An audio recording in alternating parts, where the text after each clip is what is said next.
그러니까 기본적으로 지금 얘기했듯이 열심히 싸우고 내부 정보를 받아야 되니까 들어가야 된다고 얘기를 했는데 이제 결론적으로 얘기하면 물리적으로는 막을 수 있는 방안이 없어요. 예를 들면 그러니까 두 명이 다 들어간다 하더라도 네. 왜냐하면 이동관 세 명이서 뭐 이동관을 잘 아시잖아요. 그 사람이 뭐 눈치 보고 지금 현재 이동관을 이렇게 밀어넣으려고 하는 것도 사실은 정무적 판단이나 눈치 보고 할 사람이 아니라는 걸 그렇죠. 알기 그럼요. 때문에 그래요. 시나리오가 그런 있는 사람이니까 거죠. 유석이 시나리오가 택한 있는 거죠. 거고요. 그렇죠. 예, 예. 그렇게 됐을 경우에는 민주당에서 두 명이 들어간다 하더라도 결론적으로는 바뀌는 게 아무것도 없는 거잖아요. 근데 그런 상황이 계속 되는 것이 그럼 민주당에 도움이 될까 하는 부분에 대한 의문도 있거든요. 어떻게 생각하세요?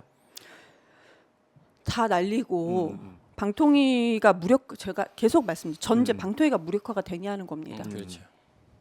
이게 만약에 전제로 아예 진짜 아무 방법이 없어. 법적인 해석 우리가 막 전문가들이 막 붙어서 며칠 동안 했는데 야 방통위가 이동관이 들어가도 아무것도 할 수가 없어. 라는 전제가 되면은 모르겠습니다.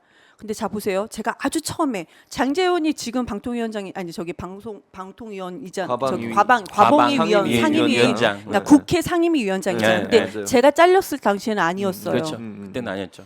그냥 그 사람 전화 한 통으로 그 사람이 이제 친윤이라는 사람이잖아요. 한 통으로 잘렸습니다. 근데 이게 방통위 자체가 무력화된다고 그래서 아무것도 행사하지 않을까요? 그 힘을 그 권력을 사용하지 않을까요? 그러면 최소한 내부에서 저는 알아야 된다고 생각을 합니다. 만약에 모든 전제 아무것도 할 수 없다는 전제라고 하면 우리가 이것이 방법이다. 이것이 우리가 최선책이다라고 할 수가 있습니다. 그렇지만 자 우리 제가 주분께도 말씀드릴게요. 질문을 한번 드려볼게요.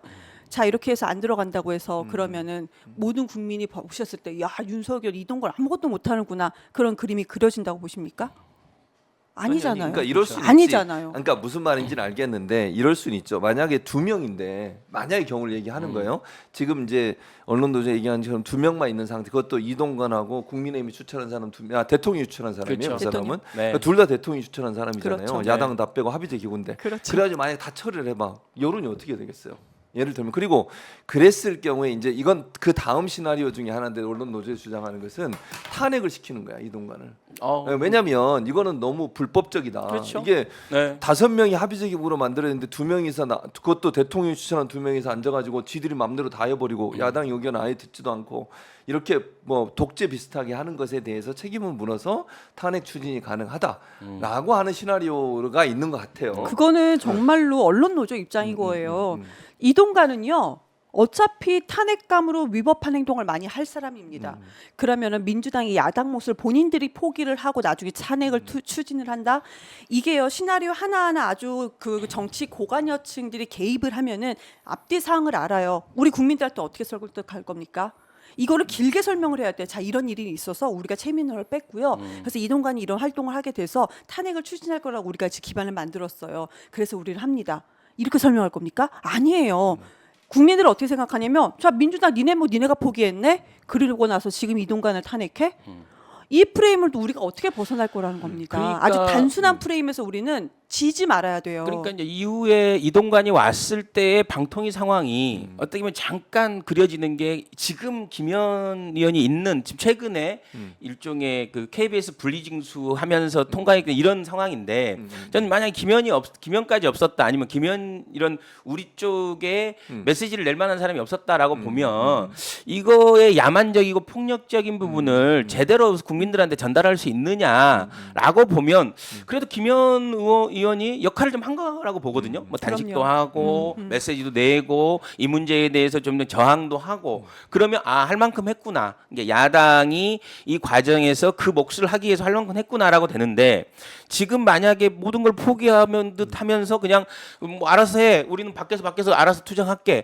그러면 일종의 행정 절차적인 부분들만 맞춰서 가면 정말 아무것도 사실 어떻게 보면 뭐 목소리를 내거나 합리적인 어떤 이 얘기를 하기 쉽지 않은 이 상황이 됐을 때 그걸 국민들이 어떻게 받아들일까? 그래 정말 더러운 놈들 참여하지 말고 그냥 밖에서 니들 하는 게 고고하게 하는 게 좋다고 보는 건지 아니면 조금 뭐 힘은 부족하지만 그 안에서 한 사람의 목소리 두 사람의 목소리라 내는 게 맞는 건지 소수 의견이라고 내는 게 맞는 건지 이 부분 저는 어떻게 보면 지금 국민들은 후자에 가깝지 않을까. 관여도가 굉장히 높고 이 이해도가 굉장히 연결돼 있는 사람들 입장에서는 파토 내자. 그냥 파토 내고 그냥 투쟁의 한 길로 가자라고 하는 게 많을 수 있지만 또 이게 조금 더 비관여적이고 조금 더 별로 관심이 없는 아까 우리 헤어 디자인 하시는 분하고 제가 잠깐 얘기했는데 별로 예. 관심 없대요. 이동관은 자기는 그러니까 맞아요. 그런 사람들 입장에서 보면 뭐지 자기들끼리 또 밥그릇 싸움하네.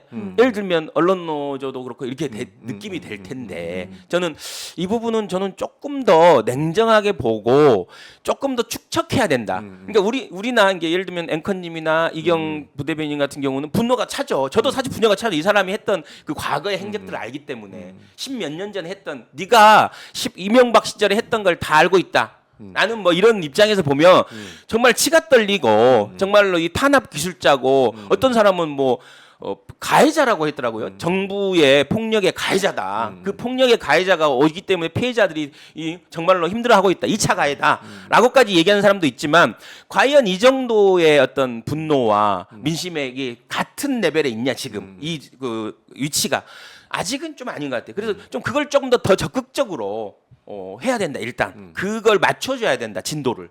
예, 뭐 그런 생각이 그래서 들어요. 일단 뭐 앞으로 민주당이 전략적으로 예를 들면 지금 이제 2명이 나오잖아요. 그렇죠. 23일 날 끝나거든 임기가. 네. 이제 이미 국회에는 추천해 달라고 공문이 와 네, 있는 상태고 아직은 뭐 민주당은 구체적으로 시작은 안 한 것 같은데 공모 절차를. 근데 이제 문제는 최민희 의원 전 의원이 지금 걸려 있기 때문에 그 문제를 함께 풀어가야 되는 상황이에요. 그렇죠. 그러니까 무슨 말이냐면 그렇다고 2명만 임명해 보세요. 만약에 민주당이 2명만 통과시키면 윤석열 입장에서는 최민희 전 의원을 또 임명 안 하고 2명만 할 수도 있거든요. 그렇죠. 그런 경우가 생기면 3대 1이 또 되는 거야. 맞아요.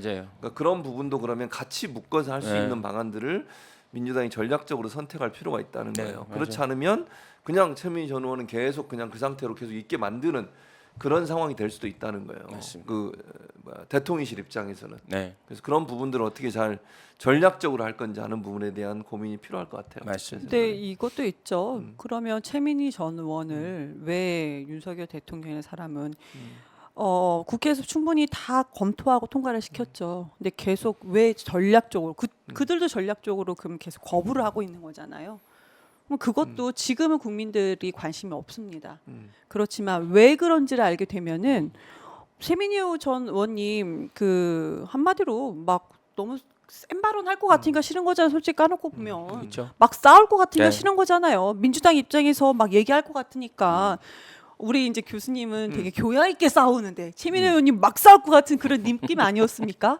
그래서 싫어하는 거잖아요. 그래서 안 된 거예요. 근데 어차피 교수님도 싸우는 캐릭터예요. 저는 거기서 말을 안 하겠습니다. 그래서 이 교수님도 상황에 가시면 대해서는. 싸우실 거예요. 말을 안 할 그 텐데 대통령 할 말은 교수님- 많지만 네. 할 말은 할 많지만 말은 그래요. 네. 그러니까 네. 대통령 입장에서 교수님도 반대할 거예요. 지금 그럴 수 같은 있지. 처지일 겁니다. 맞아요. 그러니까 그럴 수 한마디로 제가 드리고 싶은 얘기는 윤석열이라는 사람 입장에서는 싸우는 사람이 부담스럽고 싫은 겁니다. 근데 그렇죠. 지금은 이게 알려지지 않았지만 국민들 다 아실 거예요. 네. 그러면 계속 미루고 하면 아실 겁니다. 그럼 내부에 한 명이라도 들어가서 이 사실을 알려야죠. 그리고 알려야죠. 어찌됐든 밖으로 알려진 것처럼 대통령이 최민희 의원의 정치적 중립성에 대한 문제를 문제 삼았잖아요. 근데 이제 이동관이 언론 특보를 한 사람을 방통위원장으로 임명하는데 최민희의 정치적 중립이 그 문제가 되나요? 그쵸. 예를 들면 아니 이동관은 자기 특보를 아유. 방통위원장으로 앉혔는데 지금 최민희가 무슨 정치를 냈다고 정치적 이 중립성 문제를 얘기할 수 있겠어요. 대통령님께서 논리가 이제 안 나오는 맞는 거는 거죠. 무논리는 맞는 거고 지금 가만히 보면 이분은 그냥 오물을 내뱉는 것 같아요. 어떻게 본인 입에서 정치적 중립성을 언급할 수 있습니까? 그러니까 욕 먹는 겁니다. 그리고 이제 이동관 지금 전 특보죠. 네. 전 특보 같은 경우에는 학폭 문제도 있고 네. 그다음에 그렇죠. 예전에 MB 정부 때 본인이 언론 탄압을 했다는 여러 가지 증거들 그렇죠. 이런 부분들이 국정원 네, 이제 국정원 문건을 문건도 통해서 다 나왔고. 드러났고 또 종편 만드는데 혁혁한 공을 맞아요. 세웠던 사람이고 그리고 이제 또 하나 문제가 되는 게 인수위예요. 아. 인수위에서 이제 고문으로 일해서 문제가 없다 이렇게 얘기하고 있거든요. 그러니까 인수위원이 아니라 그러니까 방통위 법에 보면 설치법에 보면 네. 인수위원으로 활동한 사람은 3년이 지나지 않으면 못 하게 돼 있어요. 아. 그게 그 제척 사유예요. 네, 정치적 근데 그 부분을 지금 고문이기 때문에 괜찮다 이런 거거든요. 그게 말이 되냐는 진짜. 거지. 고문이나 위원이나 뭐 아니 위원회 안에서 어쨌든 역할을 했다면 정적 중립성 의심 받는 거잖아요. 네. 그런 사람을 임명하려고 하는 것도 말이 안 되는 거죠. 그러니까 피해 가려는 의도라고밖에 안 보여요.